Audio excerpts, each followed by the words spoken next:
Hey there, I'm Jen Therian, and I'm so glad you're here. I'm a former 9-to-5er that dove into entrepreneurship 8 years ago with zero business experience.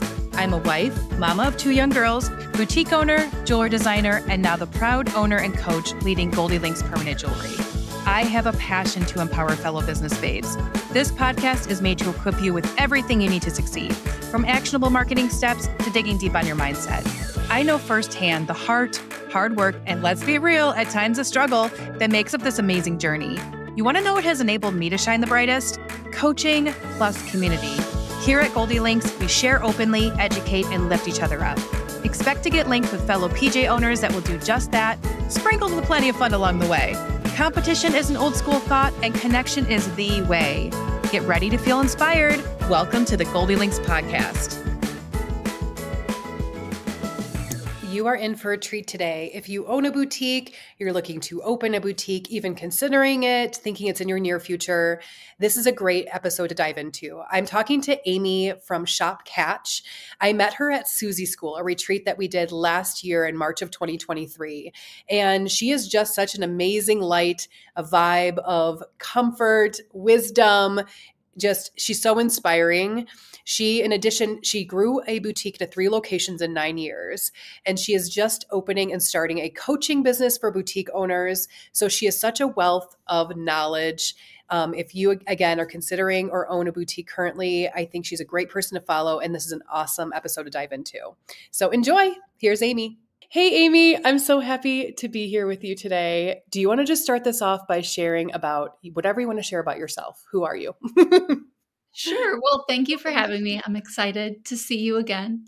Yes. I know it's been a little while. I So know. my name is Amy DeFout, and I am a boutique owner, mom, wife. I live in Illinois, in like rural Illinois in the Midwest. I'm a Midwest girly. Yeah. So I think we connected through Susie School, but in my day-to-day activity, I own Catch Boutique, and I'm also getting into coaching as well this year for boutique owners. But Catch Boutique started in 2015. So over the course of almost 9 years, we've grown to 3 storefronts, and we also have a website that we ship worldwide. That takes the majority of my time. But yeah, I love retail. I've always had a passion for it. Before I opened the boutique, I worked in corporate retail as a financial planner and buyer. And then prior to that, I went to school for retail as well at the University of Wisconsin in Madison. So I've always had a passion for it. I love the mix of the creative side with the financials, the strategy, the numbers. That's really where I light up. I can sit into reports all day long. Or I like to say I like to do reporting and analytics like 3 days of the week, and then do fun creative projects 2 days a week. So retail is definitely my sweet spot. And that's why I find that so valuable, because not a lot of people love both sides of it. You know what I'm saying? Like for me, I went into business because I'm a total creative. Like I kind of jumped into it, not even knowing what a profit margin was, honestly.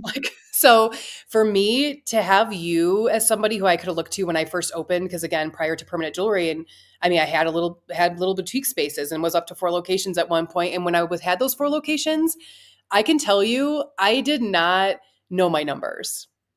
And I think that that's more common than not. Do you agree or no? 1000%. And that's really what this last year has showed me, was even the boutique owners that are very successful, doing millions of dollars a year, don't have a great grasp on their financials. And it's because there isn't a lot of resources out there like teaching this stuff. And I think it is scary. Like when I was in corporate retail, I considered myself a creative, and I was like, oh yeah, I think I'm going to like bounce before I get that next promotion where I have to do the planner spot, because that's not my jam. Yeah. And as I started to learn bits and pieces and become more comfortable with the numbers and the equations and the financials, I realized, gosh, this isn't that hard. Like I can definitely do that. If that person can do it, I can definitely do it. Right. And what I found is that there is a lot of creativity in the numbers. Like once you understand it, you can manipulate certain Yes. aspects of your business to get to other scenarios. And that Right. there's creativity in that. And I think that that is really underestimated in this community. And like I said, it's not that difficult. Everybody has it within themselves. I think a lot of us were told when we were young girls that, like, oh, you're just not good at math, or, oh, you're so cute or pretty or creative or whatever. Mhm. Like, go do that. Go do that thing that you're Mhm. really good at. And Yeah. don't worry about the hard stuff. And Yeah. so we just got into that comfort zone of going down that path because we feel good in it. But I know that the number side feels really good too. So I just want to help encourage women, especially boutique owners and Yeah. retail business owners, to that they can do it. I believe in them, and I don't even know them. Yes. No, you're so right. When I look back at my journey too, because I've honestly just recently, I would say the last 2 years, have really dove into knowing my numbers Mhm. after being in business for what, 9 years as well. And like you said, there's so much power. And I think originally, yes, same. I was always like a creative. I was always the creative, thinking outside the box, silly girl growing up. I never was great at like math, science. It was just not my thing. Like, if Mhm. anything, writing, anything creative, like it was my jam, you know? And so I think I already had it set in my mind that like, I'm not good at this. Like, I'm not, you know, it scared me and it was intimidating to me. But Mhm. really, when I got down to it and really started looking at these things, like I realized it wasn't as scary as I thought, first of Mhm. all. And like you said, there's a lot of power and creativity to it because once you know what's working for you, then you can lean into that and get more creative in that aspect, right? Like, because honestly, there was at one point in my boutique, like I was just, I really wasn't strategizing what to buy. I was just buying to buy, you know what I mean? Because I wasn't looking at my numbers, being like, what's doing well for me? Like, there's so much power in that. I probably would have obviously profited at much more, made more money, and also not feeling more in control of my business, I think too, Mhm. right? Than just kind of throwing things at the wall and seeing what sticks and like constantly doing that rather than actually looking to see what was working. Absolutely. And it's hard because a lot of retail is guesswork. Yeah. But there are some proven winners out there. Like, every fall you're going to sell, flannels. Flannels are a big idea for you. So if you Yeah. start to put a plan to some of those categories or brands, you can Hmm. just go in so much more confident, and you don't need to go to like Yeah. multiple markets throughout a Yeah. season. Like, you can sacrifice and just do one market and spend more time with your family or whatever's important to you. Go on vacation, like have some of that balance that I think we all need as small business owners. We can work Hmm. all day long. Like, we Yeah. have, I think So there's no true. shortage of work ethic in the like small business community, but Hmm. it's like having that balance so that you don't get burnt out. Yeah. And I think, like, I mean, we were speaking of permanent jewelers here. So, just from what I think too, most people, I think, start a business because something they love jewelry, something looks fun, but you're Mhm. not thinking about the like number side right off the bat. You know what I mean? Even pricing, I can speak Mhm. to permanent jewelry. There's kind of like a standard, right? That we kind of just sometimes like follow or be like, people are curious what other people are doing for their pricing. And, I know it might be a little different than retail, but I do have like I guess, equation or something, or when it comes to pricing, like how do you Yeah, do I that? think it varies by category for me and Mhm. brand. Yeah. Yeah. So apparel has very healthy margins, jewelry has even better. And so I kind of look at like the category and Mhm. in total. And Yes. so jewelry is one of my healthiest markups, and I Yep. need that. Like, gone are the days where 50% margin could operate a retail store. Like, So true. I remember doesn't. being told that when I first got started 9 years ago, that you Yeah. just times it by 2, you know what I mean? Or like, And 30 years ago, that could have been enough, but now with, Mhm. like, shipping charges, Yep. all of the things that go into owning a brick and mortar storefront Right. location or a business, like, Yes. you just need to have healthier margins in that, and there's a couple ways to do that. One is, like, by the price that you charge a customer, right? But you can Mhm. also get discounts on orders, and that Yeah, helps you maintain a lower ticket cost to definitely. your customer, Definitely. and, you still make the margin. So, Right. it's definitely by category, and then kind of just what your overall expenditures are as your business. So, Yes. I'd say for like a retail boutique, like a 68% markup is kind of like a goal. Yeah. So just if you times your wholesale cost by 2.75, like that's a good Mhm. starting place. There'll be Yes. some items that you need to do less than that, some items that you need to do more than that. That's a good Right. starting point. Yeah, Mhm. definitely. It kind of evens out. But like I know even speaking to the inventory when people talk about pricing with like let's say the chains, this is a Mhm. thing like someone could be charging and looking at someone's pricing and kind of judging that, but really it's like there's some people that are purchasing their chains on Etsy, which isn't true wholesale, and then or Mhm. they could be purchasing it from a wholesale supplier, and also maybe they're purchasing in total crazy bulk and they're getting a bigger cut, right? So you have to Yeah. look at all those things that it's not cut and dry. Really, it's dependent on, like you said, all these things, whether or not you have these relationships with suppliers, get a discount, like you're taking advantage of these things, that can play into your pricing, right? So speaking of, well, permanent jewelry. So everyone listening is not, of course, some might be boutique owners already, but say someone was Mhm. considering opening a brick and mortar. What are some things that they should consider when Yeah. doing that? I mean, gosh, there are countless things. I know. I would say, first of all, like, does it work in your life? Okay, so start with like your why. Why are Yeah. you doing this? Yes. Because if it is just to make you money, Hmm. you're going to burn out quickly. Like, you Yeah. have to be focused on your customer and serving them.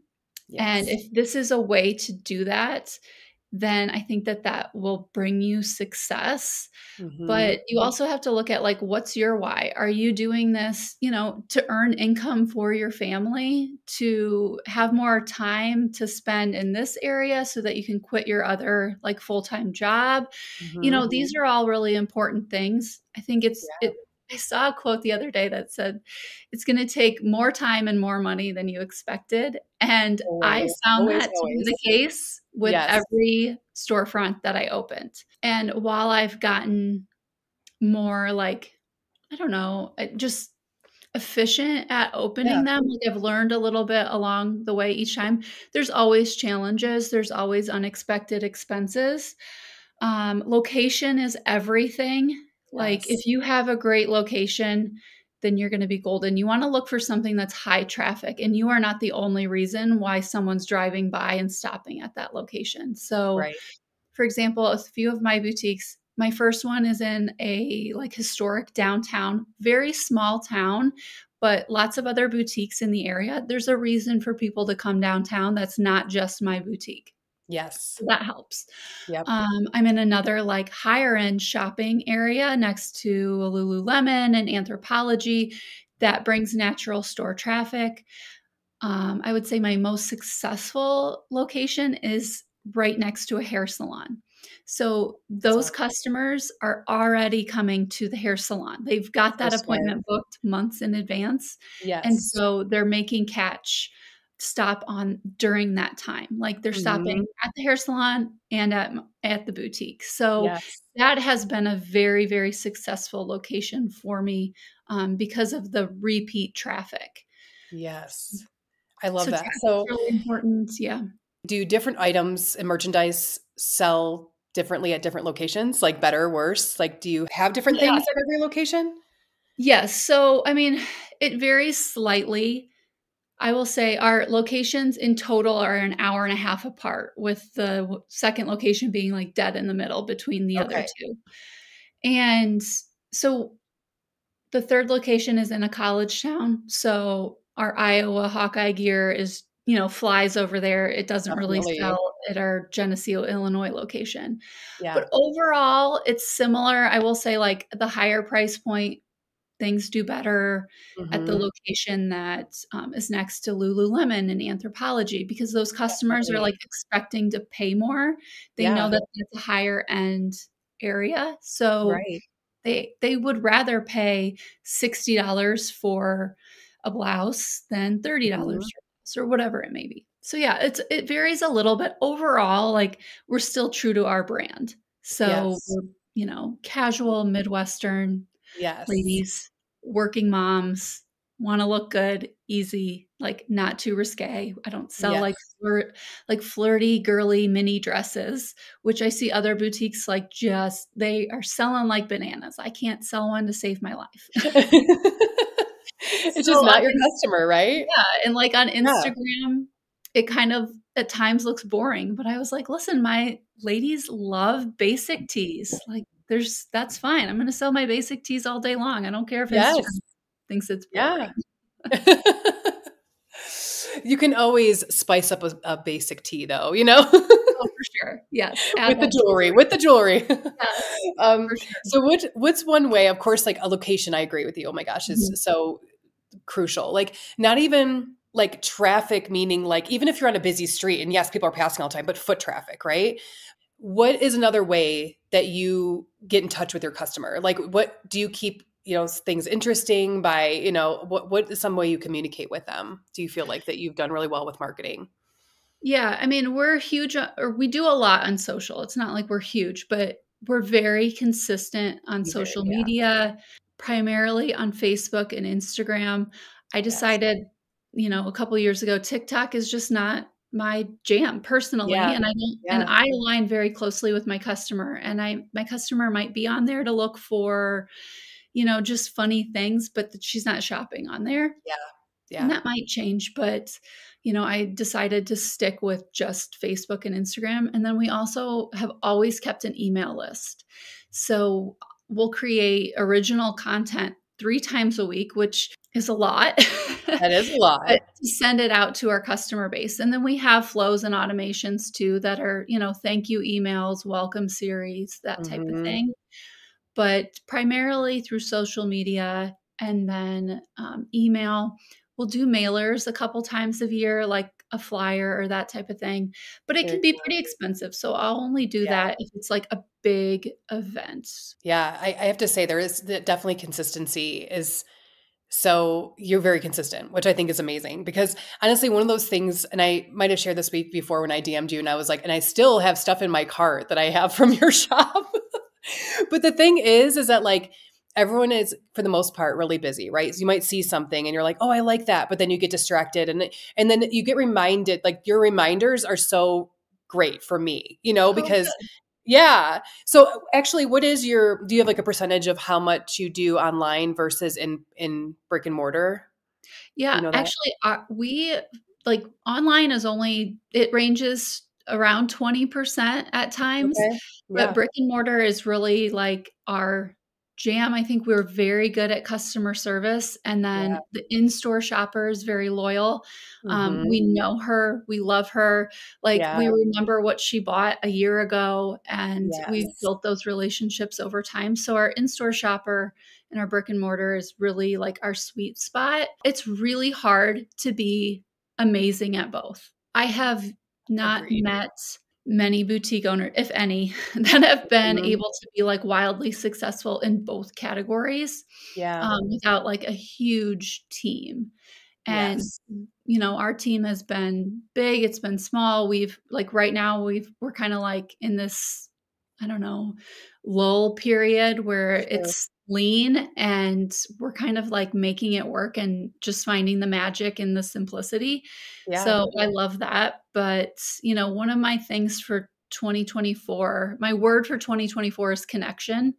Love. And to me, that's all about the in-store experience. And like, we have these leases, we have these teams, like, let's really focus on that. And then the online business will come. So we're scaling back a little bit on the offering that we're having online. It'll still be great. From a customer perspective, they'd probably never realize. Yeah. But from a workload perspective, we're really reformatting to work smarter and not harder. Yeah. And I think the connection piece is so, I mean, honestly, doing permanent jewelry, I know this more than ever. And even having my boutique, I didn't have like boutiques like you do, brick and mortars. They were in merchant markets, right? So I wasn't there all the time. It wasn't my own brick and mortar. But I have to say, what always created a super fan, you know what I mean, of my brand was either doing in-person markets or when I would happen to be in my shop working and they'd meet me and they're like, oh my gosh, I bought so many things from here. And they just love the fact that like, oh my God, this is the person who has a shop. Like that's always special, And so especially starting permanent jewelry, I mean, I truly believe like, of course, business is all about relationships and connection. Like there's nothing, and it solidifies it even more starting permanent jewelry because literally you have to be in front of someone to do it. Right.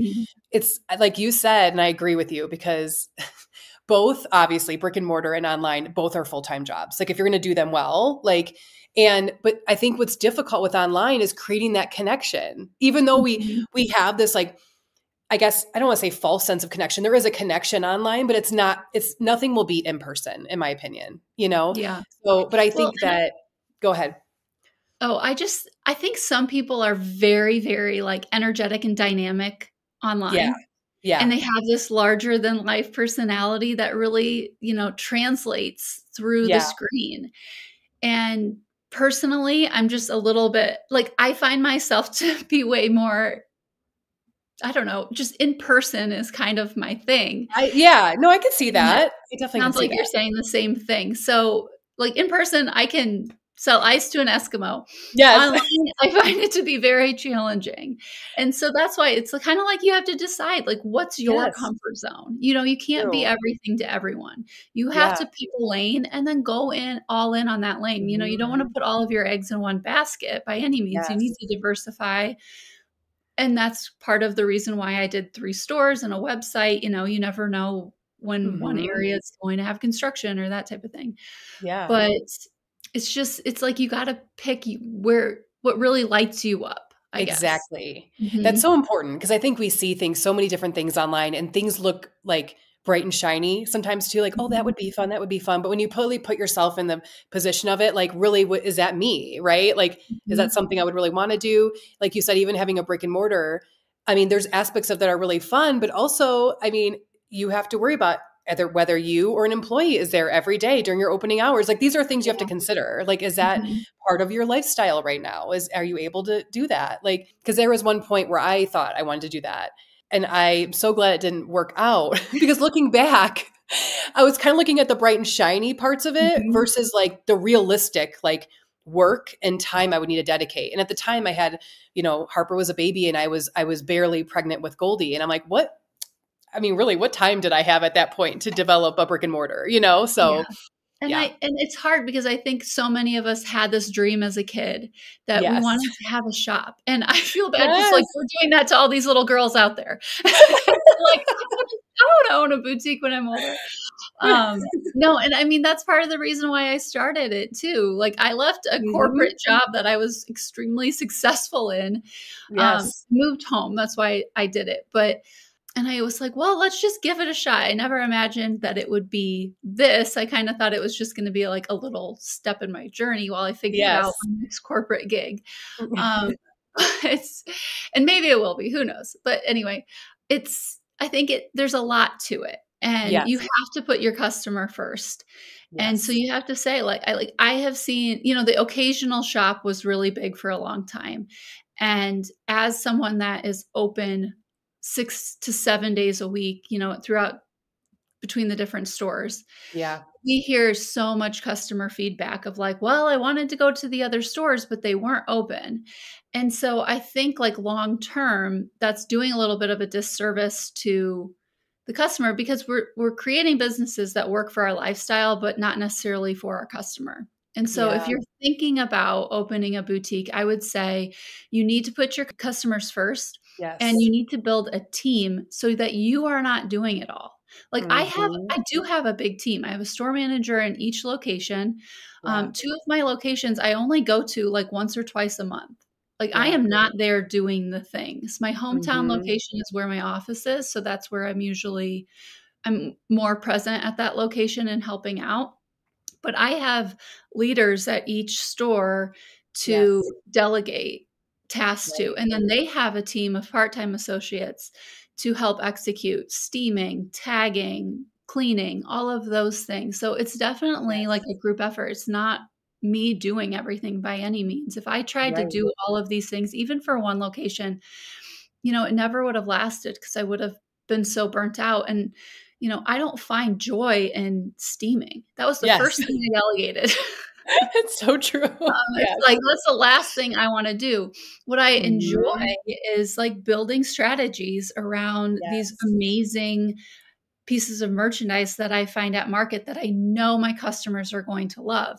It's, communicating these ideas to my customers and developing marketing strategies to reach them. And then when they do come in the door, having great conversations with them if I happen to be on the floor. So Mm-hmm. I enjoy a little bit more of like the strategy component. Yes. Yeah. And so I need those part-time girls who are like interested in one day having their own small business and they want the experience. I'm like, you Right. great, get on in, sister. Like, here's the Yes. steamer.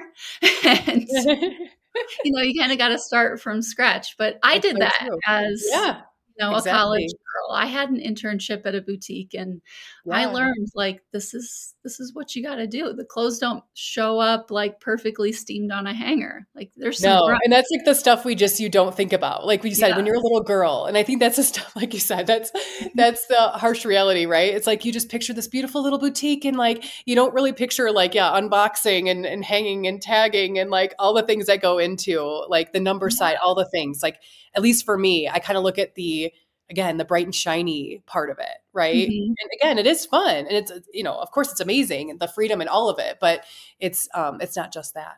So Yeah, it's not just that, but that's with any business, right? Like exactly. It's any so true. business, any job, there's the Yes. pros and the cons. And if the Yep. pros outweigh, then it's totally worth doing. I mean, I Yes. wouldn't have opened more boutiques, more storefronts if I didn't love and find it rewarding. So, Exactly. So if someone was thinking about, say they're doing permanent jewelry, they don't have a brick and mortar yet, but they are interested in offering more products mhm. and then maybe like that is a goal of theirs to open a brick and mortar to offer permanent jewelry along with other things. What do you say would be maybe a first step for them to kind of dip their toe in and kind of see if that's what their customer wants? Yeah. I mean, start having that conversation with your customer when you're, working with them and say, just put it out to them and say like, Yeah. "Hey, I'm thinking about having a couple more categories in here. Would you be interested in like shopping for apparel while you're in or are you Mhm. looking for gift items, additional jewelry?" I mean, I think if they're walking in to get a permanent bracelet or a permanent necklace, why wouldn't they want a pair of earrings to go with it? So Right. having like an easy category for an add-on sale of, $25 is a great Mhm. way to increase your profit for the year without doing a whole lot of work. I'd say start small, test the waters, but really know who your customer is ahead of time. If you're Definitely. going to bring in apparel, moms wear very different clothes than the teenage girls. So Yeah. who are you servicing? Who's coming in and paying for the permanent jewelry? Yeah.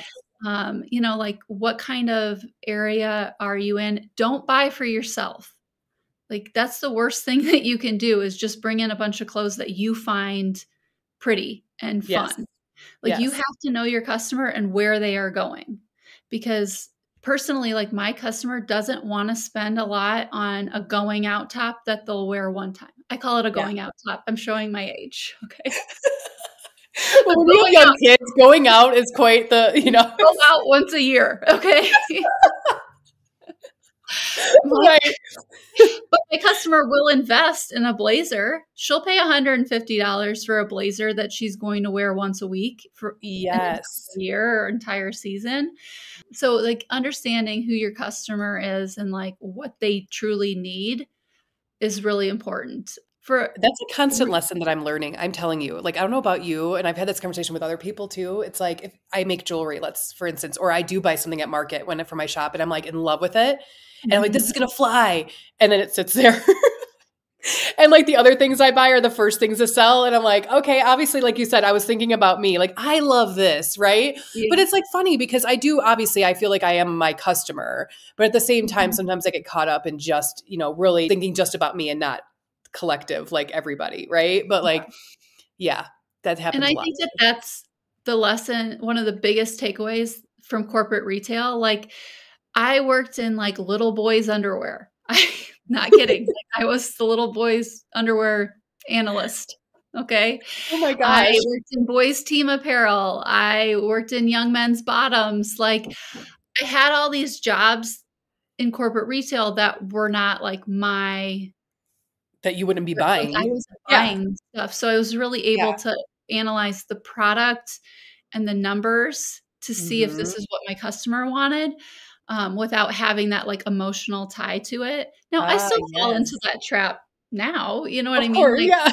certain things and it's okay to take the risks sometimes, especially now as you grow and you can if I'm buying an average of 30 units now, and I see something at market that I absolutely love, and I know this one other customer will love it, it's fun, like I might buy one pack of it. It's fine. Yeah. Take that risk, like have a little fun. Retail is a guessing game. Like Yes. it's science, but it's also just a guess. Yes. You know what I And as we mean? know, there's trends and like things that like are Mhm. just hot for a while. And, Right. I mean, I fought getting scrunchies for a long time. And then I was like, Mhm. okay, I got to get some scrunchies. That's what everybody wants. Okay. Yeah. So this is happening. Everybody wants the scrunchies. Granted, this was a few years ago now, but like, when it just came back and I'm like, oh my God, I remember scrunchies when I was in Mhm. school. Like, this is not happening, but it's happening, Yes, I know. I'm So like, okay, when's Chevron going to come back? Because I might have to exit the game at that point. we all have our limits. Oh my God, that's hilarious. Okay, so I know you've had pop-ups at your boutiques. I've seen permanent Mhm. jewelry there, of course. So how did that happen? Do you have a lot of people approach you to do pop-ups? Do you have a lot of events at your boutique? Tell me more about that. Yeah, I mean, I think we go in waves. A lot of times people reach out to us, and we've had good ones and we've had bad ones. I would Mhm. say what makes a good partnership between a boutique and someone that wants to pop up is having it be like mutually beneficial for both businesses. Yes. So, are you promoting? Like, if you are coming in as a guest for the boutique, are you helping to promote yourself? Or are Mhm. you walking in and expecting that boutique to just bring you their customers? Because that's a Yes. quick way to not get invited back. Right. Because, on the boutique side of things, like they Yes. probably have to move around their storefront. They put a little bit of marketing behind it. Mhm. They have to make sure the staff knows what's going on and who you are, when you're coming, if they need to move around fixtures to have a space for you. Yeah. So just making sure that like if they're marketing you, you're marketing them back. Yes. You're bringing awareness to their business. And then Mhm. if some places charge a fee or like charge a percentage of sales, we've tried that before. And, we usually just let people come in and pop up for free. Yeah. Just, for me, it's like community over competition. We want to see other small businesses succeed. So we don't usually charge, but I know Right. a lot of people do. And they are pretty like steadfast, and that's the way it needs to be. So So the people that you've had pop up, did they approach you like I know it could have just been through people you know as well, but like someone you didn't know, have they physically came in and talked to you? Did they DM you? Like, was there a instance where you can think of that, like how that kind of relationship started and they were able to pop up in your place? yeah, I mean, a cold call will only get you so far. So I Hmm. think if you're truly interested in popping up at that boutique, like I would recommend going in and Yeah. seeing if it's truly your vibe. Like it might look cute on Instagram, but if you walk in and the sales associates are total jerks, like Yeah. you as a business owner don't want to go in there. So True. I think walking into a business and seeing if you feel like it's a good match for you, Hmm. from like an energy perspective, from a customer perspective, is your best bet. And Yeah. then just introducing yourself, shopping around, buy something, even if it's Yes. $10. It goes a long way for the boutique owner if you're showing that, like, hey, I like your business. I think you're Yes. going to like my business. Let's be friends. Let's make this happen. And Yeah. that's going to get you like I think a long-term successful partnership. Agreed. I feel like if you're expecting someone to support you, you obviously, I feel Mhm. like you want to support them, correct? Like, Yeah. so it's like just the whole idea of like how, treating someone how you want to be treated, right? So if you Mhm. want, so have you had someone like, do you have anyone that regularly pops up like in your location that is like like a We standing relationship? we don't. No. We've had some good and bad experiences with permanent jewelry. I can say we've tried a couple. Hmm. One, the quality, we had a lot of quality issues. It was someone that was just getting started, Okay. and there were quality issues. And Okay. this I would say is a bad experience. Like, Yeah. so then our customers started reaching out to us and saying, "Hey, like my permanent bracelet fell off. It wasn't permanent and I lost it. What do I do? Or Yeah. the like link is tarnished. Can I get a new one? And so then Mhm. as the business owner, it's our reputation on the line. And so we had So to do true. all this damage control. And then Yeah. that person just ghosted us. And Oh so my that was, gosh. yeah, I mean, lesson learned. I should have known I better. Yeah, But we were excited. We were just moving fast. We wanted to get in on the trend. sure. So that wasn't a great experience. And then the other person that we had, she just lived further away. So it was harder to get her in more often. But yeah, I mean, permanent jewelry definitely is a great experience, Yeah. and as a boutique owner, I'm looking for those experiences to bring to my customers. So Yeah. it is a great opportunity, I think, for your audience to start looking to boutiques because they are looking for you. It's like a great Yes. match right now. Have you had anyone physically come in and introduce themselves and kind of like do that whole thing to, get a relationship with you for a pop-up? Or yeah, okay, good. Uh-huh. So has anyone ever come in and like gifted you something even, or brought in their welder and said, "Hey, well, I'll give you a permanent bracelet here, like just so you can experience it." Have you ever had that experience? Not with permanent jewelry, but we have with like other types of vendors, like a local candle manufacturer has gifted us stuff before. I would say it would be a great little calling card for sure. I I know, would I feel like I was just trying to definitely. compare like your, Mhm. the people that stand out amongst the rest, I guess. Like who you have established relationships, and again, that candle maker, whether you did end up carrying their line, I'm not sure, but like someone Yeah. where were kind of impressed by the way they reached out and just kind of you felt a little bit more connection to them versus someone else who just like throws you a DM and then, that's it, Yeah. right? And expecting a response. Yeah, for sure. I think the DM like is today's cold call of like someone calling you on the phone. So true. But, going into the boutique, introducing yourself, and even Mhm. offering like, "Hey, if you do wanna pop up," like, it doesn't have to be right then that you give them the bracelet, but maybe, like, if the pop-up happens, you can say, like, "I'd love to give you or your girls, working their own Yeah. bracelet for free," Yeah. or that type of thing. We did that with one. Instead of, like, charging her a pop-up fee, she just gave the part-time girl that was working a free bracelet, and then my part-time girl loved it. She was so thrilled, and, that was a good little Yeah. trait.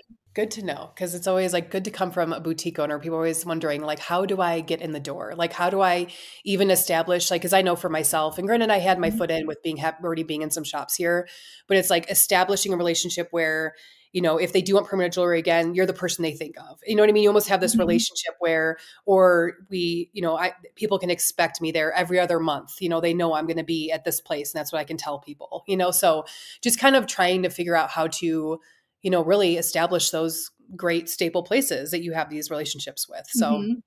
Yeah, yeah. and asking the boutique owner, "If we try this and it's successful, do you think that this could be something that we do once a month Yeah. or, once a week," or that type of thing. But Yeah. as long as it's successful for the boutique owner and it's successful for Exactly. you, I mean, I feel like it's just a natural, like, given. Why, as a boutique owner, why wouldn't I want you to come in? And it's something for me to market to Right. my customers. Yes. It's bringing people in the door, offering a Yes. service that I'm not able to do. So Sure. I think it's a win-win. Yeah, exactly. Like you said, just looking at it Mhm, like a win-win. Even if you were to buy something from that shop and you're like posting it and mhm. tagging them in your story, like things like Oh, that that are like totally mhm. helpful. Yeah. And if you kind of establish that type of relationship where you're really, again, all about win-win, like what is it doing for you and your customer, and Mhm. not just thinking about yourself, like Yeah, what's it going to do for yeah. me? Yeah, So, like you said, and, if you do that, maybe you don't have the money to spend. I would say sure. like a $10 pair of earrings or something, like maybe you're in a higher end boutique and you don't have the money to spend on it. That's Mhm. okay. Yeah, Go into the dressing room, do some try-ons, take pictures, tag the boutique, post it on your social. totally. That is another sign of like, okay, Yes. that's an olive branch. This looks like this could be a good partner for me. And then usually your pop-ups too, let's say, do they usually supply like graphics that you can share on your stories and things, or you kind of usually create that yourself? Is it helpful for them to be supplying all those things for you? Yeah, I'd say it's helpful. Always share your logo and your handle, like your Instagram handle or your Facebook, whatever you want to be tagged in, and then Yes. kind of gauge their marketing. And if you feel like, gosh, I have this like really strong brand presence, I want to stay true to that, provide the marketing materials to that boutique. If Yeah. that boutique has a really strong brand presence and it's a little different than yours, then they might want to create their own graphics. True. Sometimes that boutique owner is really busy, and you providing that information to her is 100, like such a gift. So Yes. I would Like it say doesn't just, hurt to supply that. That's yeah, for sure. and have a conversation with them. I mean, they're a small business owner just like you, trying to figure Mhm. out, navigate, run it. They're running a million miles a minute. So Yes. just kind of say, like, what would be helpful? What can I give you? One thing that has been successful for us too, when we did the permanent jewelry, was having a sign up sheet ahead of time. Yep. So that way people could kind of know if when to come into the store if they really wanted Yes. a bracelet and they didn't have to wait. What do you say is the biggest reason why boutiques fail? That's a big question, but what do you feel is the biggest reason that stands out? Um, I would say it's not worth their time anymore. You can work all day long and make zero profit if Yeah. you are unintentional about your numbers. Yes. It is really, really easy to get into the rat race of the boutique world or any small business. And Mhm. if you're not intentional, I don't know why I'm struggling with this word. That's okay. Intentional, again, inten I think you just created a new word, so we just intentionable, like intentionally intentionable. profitable. Yeah. Um, I like that, intentionable.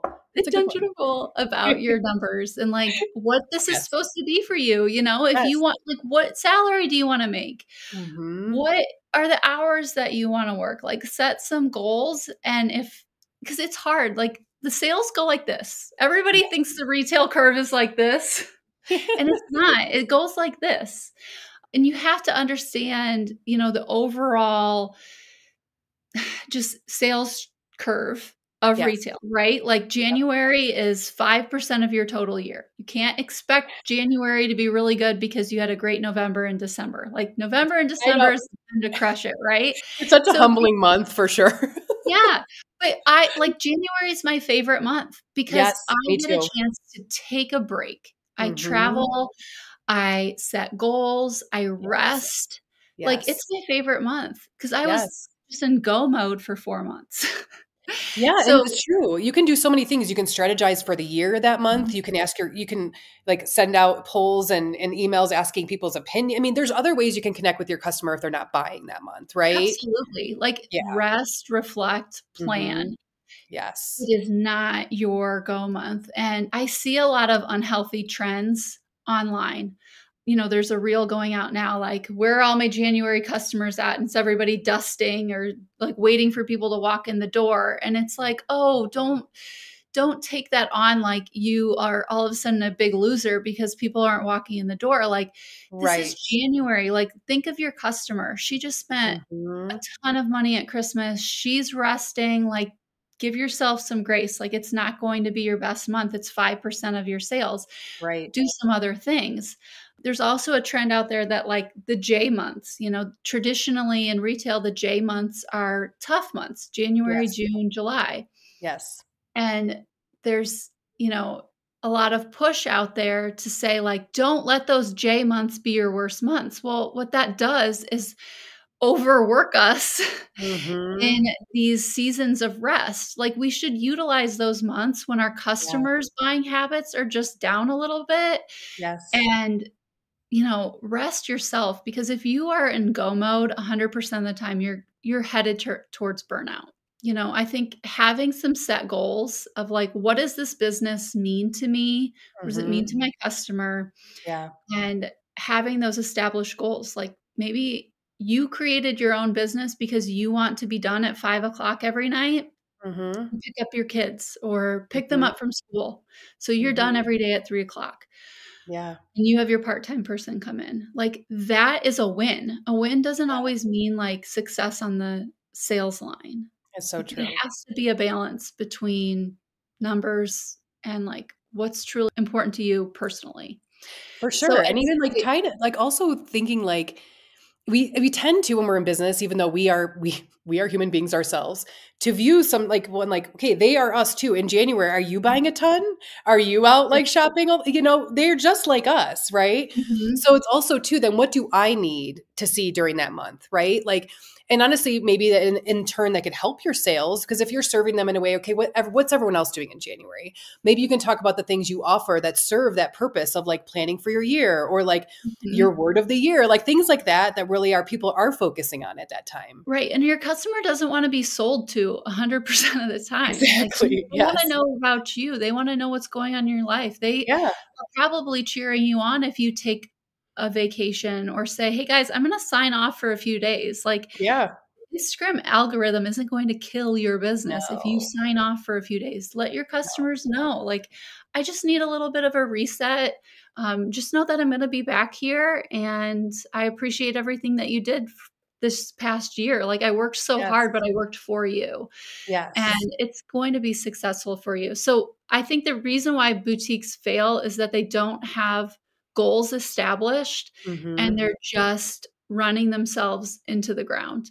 Yeah. And it's hard. Like, Yeah. it's really Yeah. hard, and every year it gets harder, right? Like, trends change, technology changes, laws change. Yes. I know, like, I'm an Illinois-based business. Like, Illinois is not favorable for small businesses, so each year, it's like higher pay, more benefits, like, things that other states aren't having to do by any Right. means. So, like, it's harder every year, but if you only focus on those things, it's not worth it. Like, you have to Right. focus on the good and why Yes. it works for you. Yes. I love that. Okay, so is there anything else that you would like to share before we close? I feel like we could talk all day long, but I know you have places to be and things to do with your and also where we can find you because like a little backstory with Amy, I met her again, she mentioned this at Susie School last year, March, almost a year ago. Mhm. And I'm so happy that she's heading into this coaching. And honestly, if you are also, I even think like even if you're not thinking about opening a boutique, a brick and mortar, I think you offer so much value. I mean, even just me, yes, I have still a small little space, but my focus now is more permanent jewelry. I'm still getting a lot of value from what you're sharing, on your boutique. It's Boutique Amy. Would it share your Instagram handle real quick? So my coaching account is boutique.coach.amy. Okay, boutique.coach.amy. So when I met her last year, I know she was kind of grappling with like coaching of some sort. Mhm. And I just felt like I met her and I'm like, yes, that's what she's meant for. She has so much. It's like you have such great, again, rounded knowledge of like the creative side, the number side, the strategy, having this, like, I think this corporate retail has totally served you. And obviously having a successful boutique business, there's no doubt. As versus someone me, going right from being a massage therapist to like, oh, I'm going to open a business. How fun. Like, you know what I mean? Like, and again, if I would have had someone like you to really look to, again, it would have been a totally different business than what I ended up developing Yeah. because I didn't have the knowledge. I just Well, think. thank you for saying that. I really appreciate those kind words. Yeah. So, okay, first thing, you I can know. find my boutique page. It's Yes. at shop.catch on Instagram. Catch is KATSCH. It's an abbreviation of my maiden name.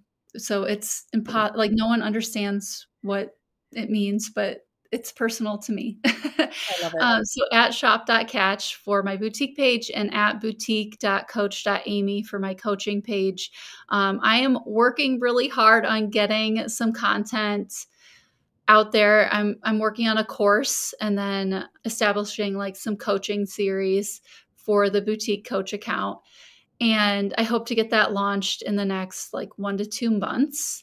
Hmm. And I'm really looking forward to it. Everything's in my head. I just need to like I have hear the time you. to get it out on paper and that type of thing. But yeah, I'm really excited about the coaching. Like it is just really it's where I'm meant to be. Yes, I It believe that. brings me so much energy, and I love seeing other women and Mm-hmm. business owners succeed. Yes. I'm truly like an abundant mindset person. And Yep. so I think when other just boutique owners do well, we all do. And so I want to see more people succeed both creatively and financially. Mm-hmm. I know. And my advice to you, just being in, again, talking about my past with boutiques, is if you're even thinking about it or you are looking forward to it, to be able to follow you, whether or not they are part of your course, but really just educate yourself before you take that leap. And, just because it's only going to serve you. So I just think it's amazing what you're putting out there. And I truly believe you're meant for it too. So I can say one thing is yes. one thing that I wish I would have done sooner is invest in myself. Mm-hmm. I was a very frugal lady, which set me up for a lot of success because I didn't overspend in the beginning.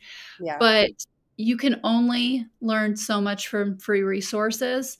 And True. once I started saying yes, that I'm worth it, and I started investing in myself with masterminds and retreats and that type of thing, I just like grew so quickly Mm-hmm.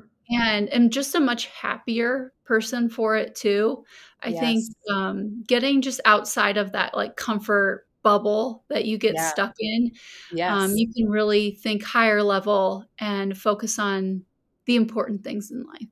Oh my gosh, yes. I can't say that enough. I've talked about that all the time, that my life changed when I started joining masterminds and going, and it was so scary at first, like you said, the dollar amount sometimes of these things, but nothing, you can read things all day long. You can look at YouTube. Like there's so much information. We're bombarded with information all the time, as you know, Mhm. but you're still inside your own head, right? So Yeah. it's like when you put yourself into a room of people that like are just where you want to elevate because of the people around you, and someone is willing, you can be accountable to someone, like having a coach or a Mhm. mentor, that's a game changer. Like I have to say, I mean, nothing 100%. beats it. Nothing beats it. You're the girl. Yeah. Thank Well, you thank so you so much much. for having me. It's This was lovely to see fun. you. Okay. We'll be talking to you soon and seeing you on your Instagram. Sounds Thank good. you Thank so you. much. Have a good day.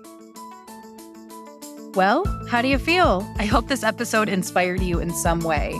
I would love to hear from you. So visit me on Instagram at Goldie Links Jewelry or at my website at goldie-links.com. I'm always down to chat. Have a golden day, and I'll see you next time.